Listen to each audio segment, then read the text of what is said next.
So from a historic state visit by Prime Minister Modi to the United States in June, and yet at the same time, these concerns and complaints from various US government and academic institutions about religious freedoms here in India, let's explore the whole gamut of Indo-US relations, and what a pertinent time and what a pertinent personality to discuss this with than Ro Khanna, who is a United States House of Representatives Congressman representing the Democrat Party. He's now leading a congressional delegation here in India and will be watching the Prime Minister's Independence Day speech from the Red Fort. And I believe this will be the first time that a congressional delegation will be watching the Prime Minister's speech on Independence Day live at the venue, that's the Red Fort. So Congressman Ro Khanna is now joining me. Thank you very much, Congressman, for speaking with us. You're coming to India after a long time and for a very special occasion. You're in Mumbai, you'll be coming to Delhi.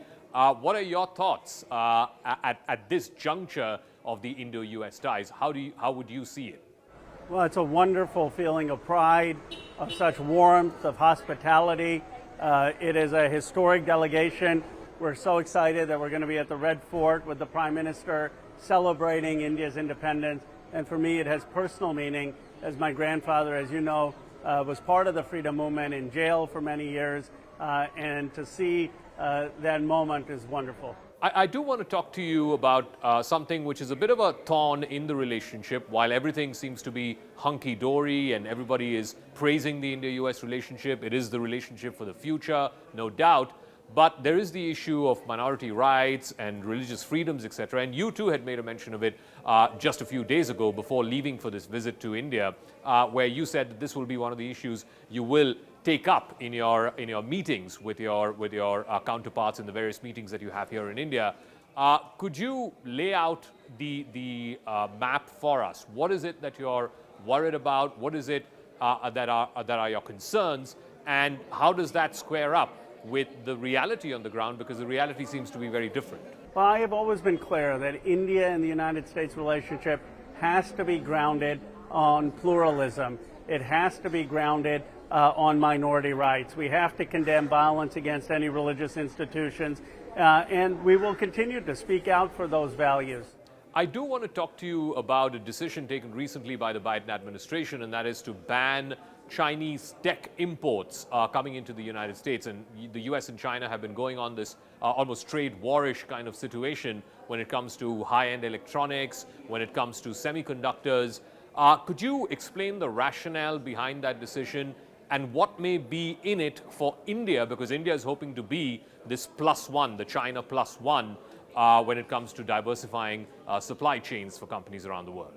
Well, we have to be prudent. I mean, we invented the semiconductor technology. We can't be giving the advanced design, the advanced tools to China that they could then use that technology to build their navy, to build their military. As it is, China has the leading amount of ships. And so those are prudent export controls to make sure our most sensitive technology doesn't get to China. But I'm very excited about the partnership between the United States and India's defense. We're doing joint military exercises at the Malabar. We are doing joint exercises with the Navy. I also want to talk to you a little bit about, some of these protests that we are seeing by what we here in India call the Khalistani separatists or the Khalistani elements.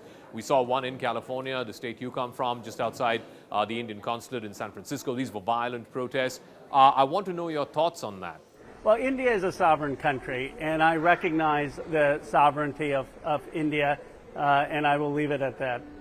I'm sorry I'm sort of pressing on that issue because India is viewing that issue as an attack on sovereignty, as a question mark on India's sovereignty. And I'm curious to know from you, as an elected representative in the US House, what are your views on this kind of separatist ideology? Well, there's no view in my thing for separatism. I mean, India is a sovereign country. It has been a sovereign country, and we have to recognize that sovereignty. And certainly the United States doesn't recognize any of the separatist movements. All right, so you're going to be here in Delhi soon. You'll be there at the Red Fort listening to the Prime Minister on Independence Day. What else is your delegation going to be doing in your time here in India? Well, we're meeting the head of the Western Naval Command. That's really important for the protection on the Arabian Sea, the joint exercises with the military. We're seeing people like Anand Mahindra, the leaders at Reliance. We're seeing leaders at the IIT. And, of course, the highlight, Amitabh Bachchan, who is an icon still around the world. And Anupam Kher, who we had the opportunity to meet yesterday and is helping so many actors.